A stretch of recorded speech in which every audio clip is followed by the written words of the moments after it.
5 years into the decade, the 2020s he's talking about, who do you think are going to be the defining players of the 2020s? English Geek goes on to say, for Romario and Gascoigne with the 90s, an interesting choice. I'm going to stick to football. They went for Eric Cantona, but there we are. Zidane and Ronaldo with the noughties, Cristiano Ronaldo and Messi with the 10s. Who's next? Not necessarily a rivalry like Ronaldo-Messi, but the players who you think best define the decade's football. Also, I don't know if those players did define those decades. They were just the ones who came to mind. Now, on the Discord, we've had some suggestions here. Our Ball says Erling Haaland and Kylian Mbappé, as they're both at the right ages to have the best parts of their careers between 2020 and 2030. I think they're two very good ones. Yeah, they go without question, I would say. Immediately, they both leapt to mind, even though Mbappé obviously won the World Cup earlier than that, but still. Isaac Hadja fan account says Lamine Yamal, which is interesting. But English Geek, who asked the question, said Yamal might be too young for this decade. I mean, he's going to be immense. He's going to be immense, obviously, but he'll only be 22 at the turn of the decade. I don't think that counts him out from being a significant plaher in it, though. Given defining, but I mean, he's already won the Euros with Spain. Already, won La Liga. His trophy cabinet's like stacking up already. I think with another 5 years of Lamine Yamal, I'm sure we're going to see some significant moments. Also, it says the players who will define the decade, not the decade that will be the defining decade of that player's career. Yes, which is a different thing. Notorious BMT said, I was thinking maybe Mo Salah, but he probably needs to win another Champions League. I would disagree that he needs to win another Champions League. I would put him in there. And I think that Notorious BMT raises an interesting point within this, because I think the Champions League is probably the significant barometer of this, isn't it? Well, more so than a World Cup nowadays. Possibly, yeah. Because it depends who. Because you could argue that this is the decade in which Messi won the World Cup. Sure, yeah. But really, does his play in the 2020s define the decade? It's a question. And I think the thing is, what makes this such an interesting question, so thank you, English Geek, is the fact that there are so many different answers to this. And I think there are less different answers when you go back to different decades, even though we might have a little bit of discussion here and there. That's because of so much football being seen around the globe these days, because in the 90s it wasn't the case. But partly. And World Cups and... Partly, but also it's a reflection of the fact that since Messi and Ronaldo no longer rule the world, there is a vacuum in terms of who is the best player in the world, or who is the defining player of this generation discussion. So maybe in previous decades, we'd be talking about a couple of players. We could easily be talking about 12 to 15 here. I don't think we can. I think Mbappe's such an obvious answer. Like, he just is. So, like, I understand what you're saying, but to me, and Erling Haaland, I think our ball is on it. Haaland probably, obviously. You can't discount Haaland. Yeah, we're halfway through the decade, but Mbappé is one of these players. If you're talking about 2 or 3 players, Mbappe's one of them. Bruv. Maybe. Yeah, no, I think Marcus is right there. And part of it is his marketability, right, which is a huge factor within that. Obviously, he's obviously won the World Cup already, which is, part of the platform that makes him the player he is. The Champions League obviously has eluded him so far, but he still feels like a significant player in that competition. And also as well, he won the World Cup 2018, not in the decade. Yeah. He scored a hat-trick in a World Cup final. Yes. As well. So he's sort of, if you like, on a personal level, he's done it on the world stage. And he's also been such a huge... I suppose that's the question. Really, what is a defining player of the decade? Now, I think there is definitely different criteria to that in this decade than in previous decades. Because are we talking about domination on a personal level? Are we talking about domination through trophies and creating an era, a legacy? I think, or just really, a megastar. when we're talking about Yamal, it's about the way he makes you feel, which I think is like what has really led to Yamal becoming in the conversation for the best player in the world at this moment is just the way he makes people feel when he plays. I think you can talk about like him winning stuff already, Jim, and winning La Liga when it didn't seem particularly likely for Barcelona this season, winning the Euro 2024. I don't think either of those trophies or any of the trophies he's won accurately define why people love him so much. Yeah. I think people look at him and think, fucking hell, what a player. And it's not about his age or any of that stuff. It's just about watching Lamine Yamal makes you think you're grateful you're able to watch football. Yeah. That's what it is. And players like that completely lift you out of yourselves. I think when we're talking about defining players, it is more like that. When we're talking about the players from previous decades, we're not really talking about the numbers. In fact, it's only when we get to the point where we're talking about Messi and Ronaldo dominating the world and dominating football that it becomes this statistical fuckfest. Because before that, I don't... Does it have to be don't that think type of fest, Andy? Huh? Does it have to be that type of fest? For me. Yeah, well, yeah. I understand what you're saying, totally. I think the defining players, though, sorry, Marcus, and to go back to Messi and Ronaldo, is that they did all of that and they had the trophies. And I think that the two things married up do make these kind of superstar players that people, think of defining a decade. Yeah. If they think in that way. I think that Yamal will go on to define the decade, but from where I'm sitting right now, I'm having to project all this, actually. This is it, isn't it? Yeah, whereas he's not been around for long enough. Yeah, also, if you're talking on a world stage, that's more difficult. If you were talking to, say, in this country, I'd actually have Kevin De Bruyne in there. Yeah. It's funny, I was going to say Rodri as well, because Rodri's won the Ballon d'Or. He's won Euro 2024 from a slightly unfashionable position. I don't think what he does on the pitch is eye-catching enough. I don't necessarily think that actually matters. Maybe this decade's not about that. I think you could argue that as well. Yeah, but I mean, so is Paolo Maldini one of the defining players of the 90s? Absolutely, maybe. Yeah, but hang on. But it's how many players are you going to have here? Well, because, sure. It does depend, because for me, possibly. But okay. If you think Rodri, that's obviously your opinion. I wouldn't, just because of that reason. I think my guess would be, and it is just a guess, what most people would say, it is the eye-catching moments and the goals and the profile as well, all that kind of stuff. Yeah, and I think De Bruyne, even though he was obviously operating at an incredibly high level before the decade, I think he wins that treble with Man City. He's only just stopped playing for them. He's just gone to Napoli, where he'll probably go on and do some good things as well. So I think you can't have someone who spans the whole day. Well, you might, but Vinícius Junior is definitely one of them. Like without a shadow of a doubt. I think there is a doubt, Andy. I think no. There's not outside England. He is a guy who is a global superstar. Mm-hmm. He's one of the very best players playing football. He's won 2 Champions Leagues, and when I say he's won 2 Champions Leagues, he's scored decisive goals in the final. Not to mention, really, the way he's taken on Spanish football by standing up to the repellent treatment that he's received on both a playing level and an ideological level and a personality level. Mm-hmm. For me, that doesn't. I don't know if people would think about that if you look back. Well, not here, but worldwide, I think you're massively underrating.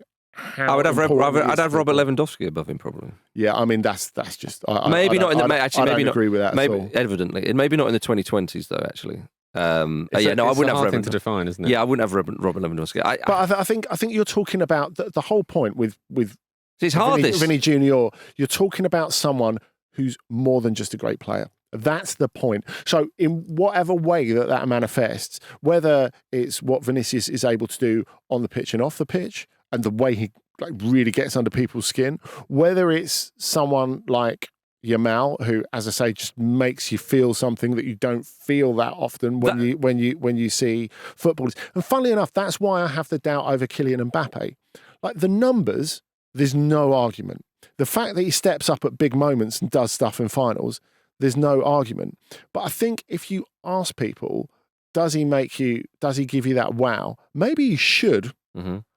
But for a lot of people, he doesn't. And I think for one of the greatest players in the world, he is surprisingly unpopular. Yeah, it's a funny one with Mbappé, isn't it? And I think he's unlucky to be the first kind of almost new king after the Messi and Ronaldo era. Yeah, totally. Where doing something amazing is kind of the bottom line.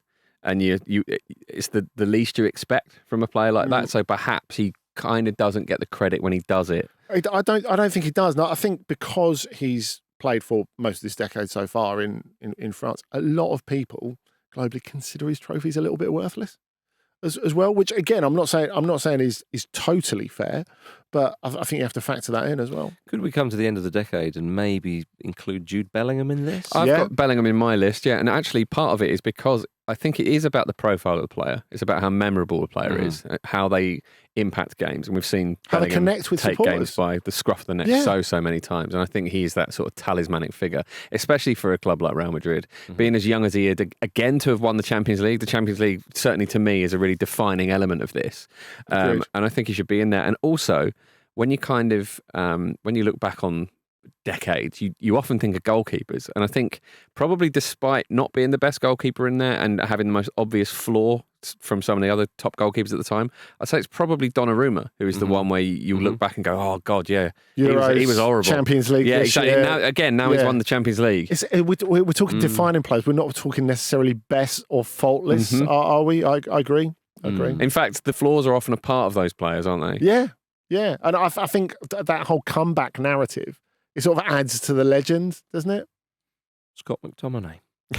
Well, for a lot of people. He's got 5 years to go. He's already won an FA Cup this decade. De Bruyne's going to help him get a few more Scudetti over the line. Come on, maybe a Champions League? Quite possibly, yeah. Kevin De Bruyne and Scott McTominay winning the Champions League for Napoli. Oh, the strawberry blondes take over football. Enjoy that. Yeah. I like it. It's funny this. I think the conversation is obviously more straightforward, although it's not straightforward, to talk about previous decades. So halfway through a decade, which is why Lamine Yamal is like a reasonable shout. Yeah, but it's a shout that I'm sort of struggling to get on board with, just because it's projecting, as I said earlier. But yeah, it is an interesting one. I mean, we haven't really mentioned any defenders, but I mean, is that just a sign of the times? Yeah, that's post Messi Ronaldo. Virgil van Dijk. Yeah, maybe. People find it very hard to imagine a defender winning the Ballon d'Or now. I guess that was. It's always been rare, though, isn't it? Yeah, I suppose, but even more so, I think in the last decade and a half. This why the Rodri shout is such a surprise. I think that really caught people off guard. Rodri winning the Ballon d'Or didn't catch Real Madrid off guard. They were ready. They were furious. Well, this is a chat. Vote. Yes, this is a chat that will go on and on and on, because it is not an exact science, and football is a game of opinions. Get involved in our Discord, because that's where the chat will rage on. We're going to have a quick break, and then after which we'll answer more of your questions. Hello, I am Sven Goran Eriksson, and you are listening to the Football Ramble. Mauricio has been in touch on Instagram. And Mauricio asks, who do you think will be England's next captain after Harry Kane? Ooh, interesting one. Little question about his old friend there, Mauricio.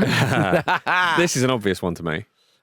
To me, if you scan around, so some little mentions for those who have captain club sides, who I think are outside choices. Quick! I'm dying for Jin's obvious one, but keep going, quick. So the unobvious ones would be, you've got to think of who's going to be in the team a long time, who's going to play, of course. Yeah. So the ones that are on the fringes of this, I would say, would be Reece James and maybe Mark Gay.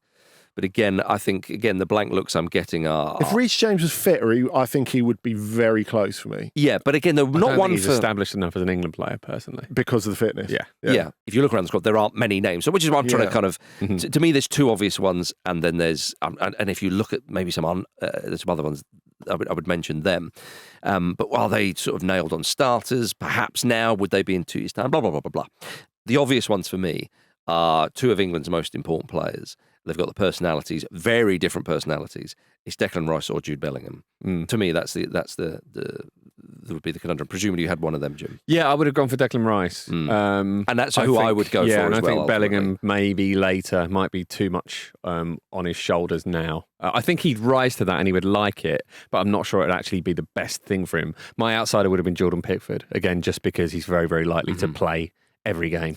Yeah, possibly. I with Rice and Bellingham, to hone in on those two. Both of them are going to start every significant game. Right? They are. I think I've said for a while, Rice is one of, if not the most important player for England, I might suggest. Declan Rice is very likeable, clearly gets on well with a lot of the players. Yeah. He's great in front of the media. There's that is underrated how massively important that is for an England captain. Exactly, yeah. I know not every England captain is like that. Why Gerrard would have been a much better England captain than John Terry, for example. Well, it's true, isn't it? My laughter gave you your answer, surely. So obviously Harry Kane is not like particularly charismatic, whereas Declan Rice would be. It's not a slight on Kane. Obviously, everyone's different. But Kane sets an example, though. But he sets an example. Exactly. He's more of a Beckham-esque captain, exactly, really, which is what I was going to go and say. So you have to lead from example, and however you do that, then that's what you do. Yes. With Bellingham, I think that he's maybe a bit too divisive. I think that is it. I mean, Tuchel's comments were interesting, weren't they? Yeah, they were blown out of proportion a little bit. Yeah, I'd agree with that. But still noteworthy as well. But Tuchel's mum's comments. He stitched her up, didn't he? He really did. Yeah, I mean,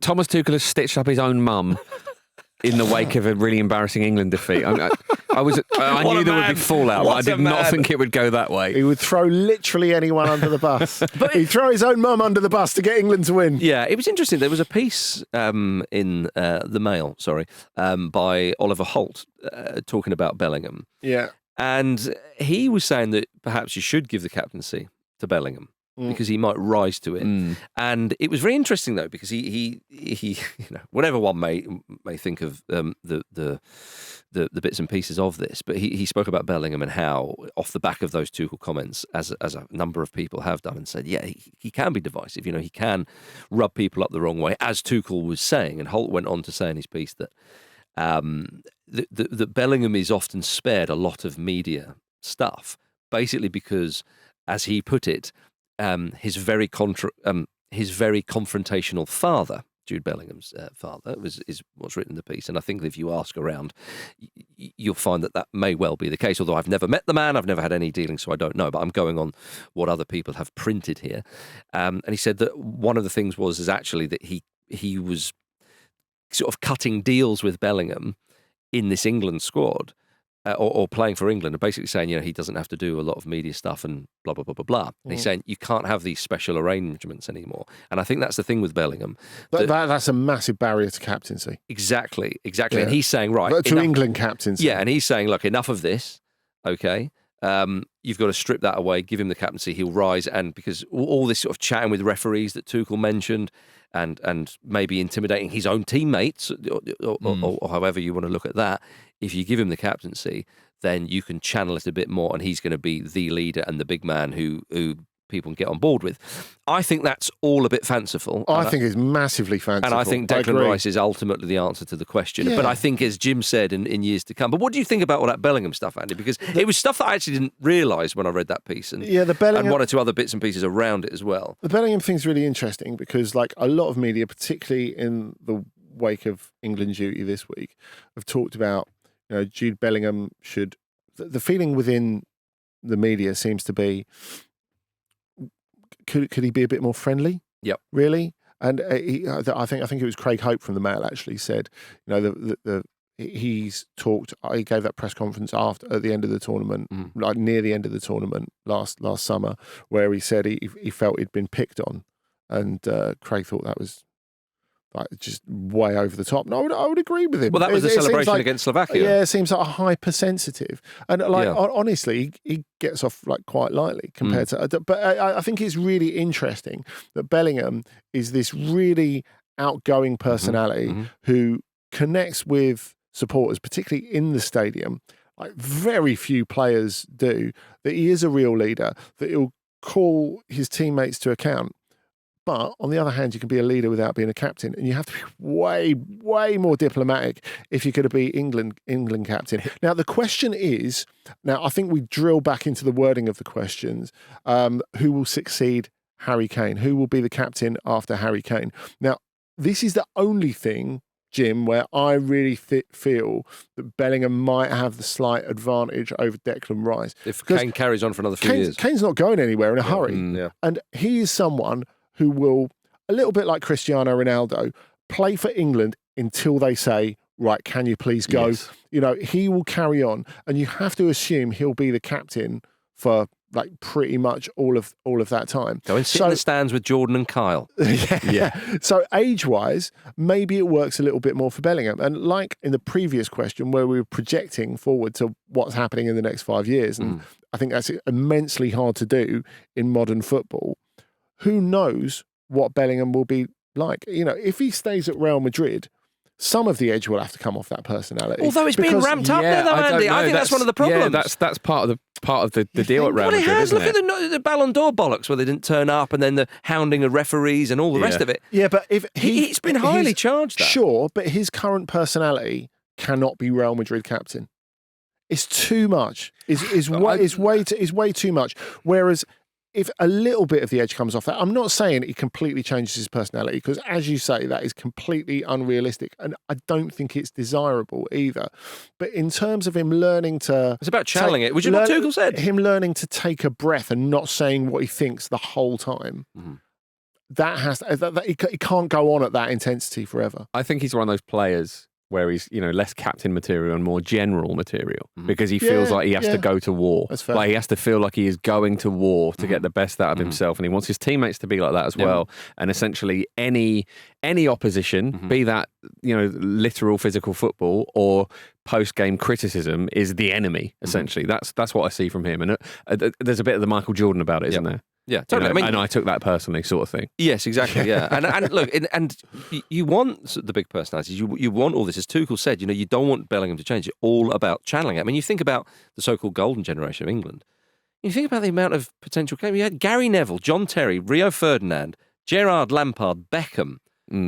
Owen, even you might, you consider, it's just full of captains, really. That side, and players on the bench as well. So, some people look into the England captaincy as a big thing, perhaps more of an ambassadorial role, which is what Beckham probably brought for it. But I think, to again answer Maurizio's question, I do think it's probably going to be Declan Rice. But I take your point, Andy, about the age thing, and who knows in 3 or 4 years' time if Bellingham has indeed channeled it or matured, quite frankly. Is Declan Rice basically the King Charles of England captains?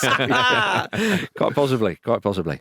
Andy, you got the next question? Yeah, I do. It's from CJM on Instagram. This is an interesting one. Which manager do you think is most likely to turn perceptions around next year, positively or negatively? Ruben Amorim, both. You know what? Something's going to have to change. It's going to be one or the other, or is it just going to be? It can't be worse. Yeah, so it's got to be positive.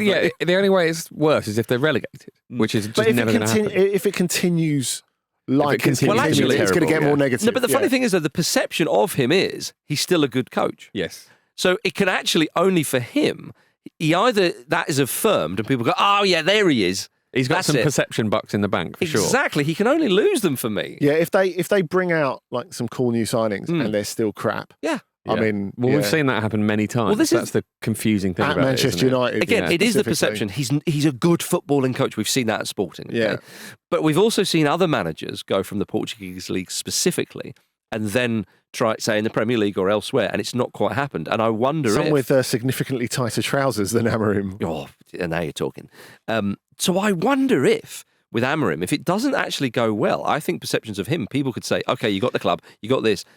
Come on, man. If after 3 or 4 months into the season, this is it. Yeah, if it's going badly again and they look like they're going to struggle for a significant achievement, I mean, the knives will be out for sure. Totally. And the only way he could actually preserve his perception or whatever in his profile is actually walking and go, I can't do it, which I've said may well happen. Yeah, I agree with you. If I could add a little bit more Manchester United magic to the mix, please. Eric Ten Hag is an obvious one. I think a Bayer Leverkusen because obviously, and we've seen it in various sort of English-based outlets, there is a bit of seriously. Yeah. You must have someone better to replace Xabi Alonso than this. I know. And it's funny, when a coach spends a bit of time out of the game, they almost, it's like when Obi-Wan Kenobi gets knocked over in A New Hope, isn't it? They get power beyond what you could possibly imagine. People start going, oh yeah, that guy was such a great coach. Remember him?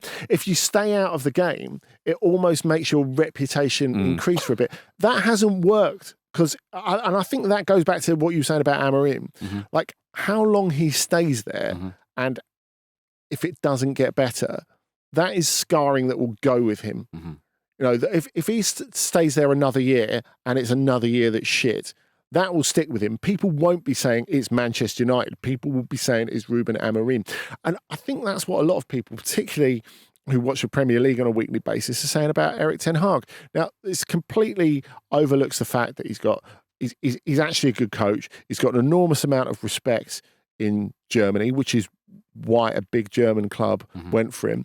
No one's expecting him, and like it's going to be immensely hard to replace Xabi Alonso. Xabi Alonso to Erik ten Hag is just fun's over, isn't it? That's how it feels. The fun is done. But if you think he was in charge of the most fun Ajax side I can think of in 20, got to a Champions League 25 final. years.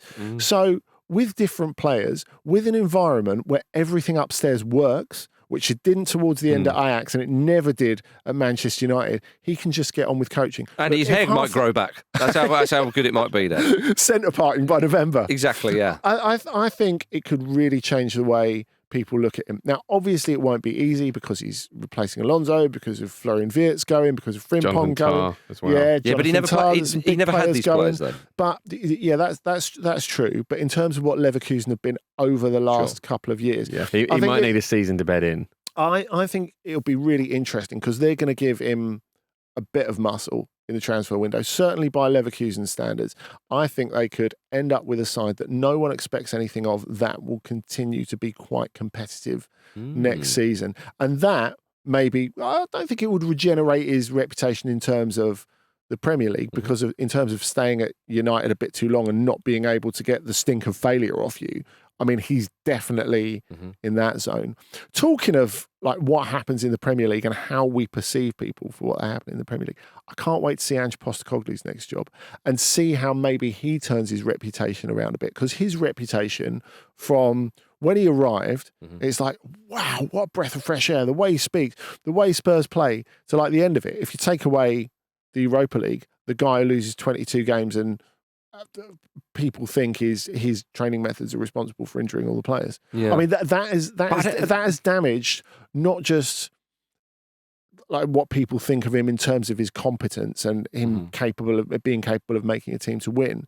I think part of the reason that he's reacted in such a prickly way to the criticism, it feels like people have had a go at his intrinsic philosophy, which I imagine hurts an immense amount, because people aren't just saying the team is crap because of you. People have been saying to him, the team has got loads of injured players because of you and your philosophy and the way you want to play. So if he can go and make Ange Ball work somewhere else, maybe it's all different. The trick for a club is to get him in with like 2 games to go at the end of a season, and then you're straight into the second season. And they win you something. Seems to be the case. Jim, any managers? Yeah, an interesting one that I want to cover quite quickly, because I think everybody will be thinking this by now, is that I think we are all expecting Pep Guardiola to kind of turn things around at City, perhaps, and things to be business as usual. He gets truly found out. You think? Yeah. No, carry on. Fraud. Is that why you're wearing that bold fraud t-shirt? Yeah. Oh yeah. So I think there is a possibility that you know City will be serious contenders for the league next season, because of the business they've done is exceptional, and they've done it very quickly. Let's move on from that because it's quite a boring answer. What is the perception? Amazing? What's the perception? I think the perception has been that his powers are waning, perhaps have waned, and that he's not going to be the kind of super manager he once was. I think there was a real feeling for a long time last season that was the case, and I think he's likely to turn that perception around, to sort of stick with the wording of the question. If they're horrible again, what does that do to his reputation? I think people still think of him as one of the all-time greats. I mean, regardless. I think it's a sort of a micro perception. Yeah, sure. So you were going to say somebody else, though. I was going to say Graham Potter, but I can't decide in which way. Yeah, mate. Because totally. Actually, I think this is a make or break season for Potter's reputation as a Premier League manager. Totally. If it's really bad again, I'm not sure he gets a job other than from a team who's trying to stave off relegation. If it goes well again, I think it's essentially the post-Chelsea rehab feels like it's finished, essentially, and completed. So if he can get West Ham playing well and get them in a situation where things feel upwardly mobile and they feel positive, which I can absolutely see him doing, then this might be kind of him kind of sort of getting himself back up there in terms of in terms of being a manager who can essentially improve whatever situation he walks into, which he felt like he would be for a while, and it hasn't quite worked out that way. I do agree with you, because there was talk of him being offered jobs at big clubs like Ajax and AC Milan and in the conversation for England, however spuriously. Totally, yeah. I mean, just to sort of to spaff out a few names now. I mean, there's a real chance for Daniel Farke and Scott Parker to change perceptions. Yeah, massively. Whether they will or not, but also perceptions could change next summer with Ancelotti, with Thomas Tuchel, Julian Nagelsmann, and Didier Deschamps. Could he win you back over, Andy? At the rest I of think France? Deschamps needs another 3 or 4 tournaments, doesn't he? Yeah, before we can make a real judgment on him. No, but I think it would be. I don't know. Would perceptions change on Ancelotti if Brazil had an absolute nightmare? I don't think so. Not in Europe. I think it's such a different set of parameters, international football, especially with Brazil. Okay. That I don't. It would have to be. They'd have to fail to get out of the group, I think, for it to be that much. But bad. even if that happened, I mean, like Ancelotti would just turn around and go, "Oh, well, it's all your fault. Getting sacked is part of it, isn't it?" Yeah, what he said. All right, quick break and a couple more questions.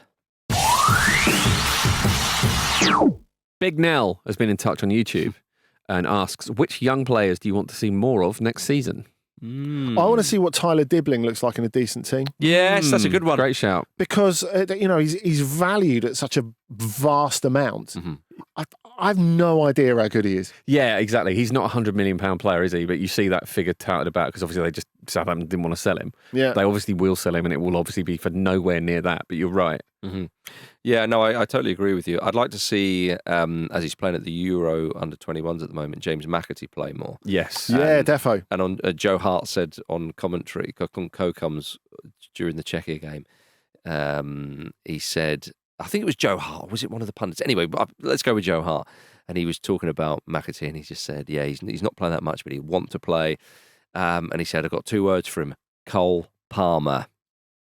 Yeah. It's funny because it feels to me as if he's been built in a quite Phil Foden sort of way. As in leave Man City and you get more minutes. Yeah, I mean, I don't think there's anything to say that he can't play for City this season. I mean, maybe it's different now. They've got Shirky in as well. Maybe it's tougher for him, but he never feels out of place personality wise. He feels as if he can deal with it, as if he can deal with the expectation. I think one I'm really looking forward to seeing a bit more actually of is William Osula at Newcastle, because you speak to people in the game and everyone I know who's coached him, played with him, knew him when he was at Sheffield United are like, this guy's got everything. And again, we haven't really had a chance to see it. Now, with the way that is going for Newcastle, I mean, they might sign Callum Wilson again, presumably to some sort of pay-as-you-pay, reduced terms contract.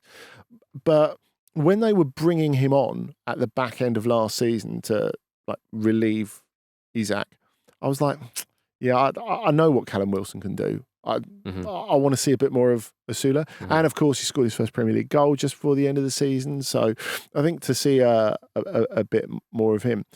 Going European, I think Como are interesting because they've started under Cesc Fabregas assembling quite an interesting roster of young players. They have Nico Paz, Argentinian playmaker. Yeah. Real Madrid have got a buyback. I mean, Argentinian playmaker. What more do you need? No, but he was brilliant last season at only 20, and I think he might well get a move this summer. I mean, basically, Real Madrid can buy him back, and then they could resell him and have an elevated buyback clause. So he might end up a bigger club. But one who will definitely be at Como next season is Hassan Diao, who came over from Betis. He's only 19. Wide forward, and he scored 8 in 14 in a middling side already. He's such an exciting forward player, and to adapt that quickly to a new league when you're still a teenager with only a middling side, I think he's incredible. Those are exciting numbers. I think Nico O'Reilly, interesting season for him. Yeah. There's a lot of Man City, isn't there? Yeah, Ryan Aït-Nouri coming in to play the left-back position, but Nico O'Reilly is not considered a left-back. He's more of an attacking midfielder, so it'd be very interesting to see what happens with him if he possibly goes out on loan or if he possibly gets more minutes kind of in different positions. Another player that I've just not seen enough of, but I think just looks an absolute world beast whenever he's fit, is Romeo Lavia. He's been very unlucky with injuries, and he is such a good player. Yes, he is. Huge asset to Chelsea when they have him fit. He's an absolute difference maker. Speaking of that, actually, I know we're talking mainly about players who we feel we haven't seen enough of, and that's been, I guess, what we've read as the spirit of the question. Mm-hmm. But in terms of a player who come in, made a massive impression as a young player, but could maybe turn into a completely different player, Miles Lewis-Skelly? Yeah, I mean, I'm intrigued to see if Miles Lewis-Skelly remains a left-back throughout his career. Because he started as an attacking midfielder. It's completely normal for players to play a different position from the one that they started their youth careers at. Obviously, we see it all the time. But the reason I'm putting down is because we've seen so much of it. I was going to say... I think, if anything, a bit more rotation would be a good thing for his development, because we see it so often. Mm-hmm. Rico Lewis is an example this season of how young players' career paths are rarely essentially like a straight upward line. Mm-hmm. There are setbacks sometimes for various reasons, and it's very, very possible that Miles Lewis-Skelly will have moments like that in the next season. I think his minutes do need to be managed as well. All right, let's finish the mailbag with this question from Jake on Instagram. What's the best signature player celebration in football history? Well, Roger Miller, Andy. Come on. That's pretty good. That's pretty good. Not Robbie Keane. No. Yeah. And we can have a lot of not that person. And I think actually, Shearer, Kane. Generally, those signature moves are a little bit lame, aren't they? Purely because they're so premeditated. Yes, I know what you mean. Whereas Roger Miller, there was just something wonderful about that. One of the ones I love is Vincenzo Montella, just pretending to be an aeroplane, like a little boy. Yes. Yeah. Well, it led to being his nickname, didn't it? Yeah. That's quite good. I like that David Villa before he turned up at Barcelona. So I guess we don't know his prime level David Villa. Because he was from the Asturias, he used to mime drinking a yard of Asturian cider. Nice. When he scored. And I like that little nod to my culture. I've left home, but I'm representing my home. I'm representing all the boozers. Yeah. Exactly. I'm representing a yard of cider. Yeah, I'm oddly representing a lot of rugby lads as well. So I don't know if I like that one or not. I mean, for me, the answer to this is actually, it was a celebration that a player did, which would then... The celebration was named after him, but he did it on a one-off, really. And it's Jurgen Klinsmann. Oh, the dive. And it's the Klinsmann dive. Right. And Klinsmann, of course, when he went to Spurs, much had been made throughout his career that he was a bit of a diver, which he was. There's no two ways about that. Loved the play acting, did Klinsmann, but a fine centre forward, a wonderful player, actually brilliant player, Jurgen Klinsmann. Goes to Spurs, has a great season there, and writes himself into sort of Spurs folklore immediately. And again, in this country, particularly back in those days, still a bit, but particularly back in those days, it was, you didn't dive, it was a really cowardly thing, and so on and so forth. To lean into that was quite a brave celebration, really, wasn't it? Well, it was, and it was a spectacular one. And I remember being a kid at the time, watching it, and just seeing him dive. And it seems weird to say now, and maybe it was just this country, I don't know. But I'd never seen that celebration before. And a full-on dive, it was just an outpouring of well, indeed, you've got to make sure the surface is nicely greased. It would hurt these days, the pitches are firmer bases. Maybe. The artificial grass, yeah. Only work in 90s Premier League, but though, we'd never seen that. It was a really, really eye-catching and really quite outstanding celebration. Yeah. And the reason why it's not just, it was a kind of a one-off, but a single celebration is because everybody, and still people of a certain generation might say, oh, he did a Klinsmann when he celebrated. And it was just brilliant. That dive is still one of my favourite celebrations, just off the surface. So yeah, brilliant. That's what I would say to that. Jake?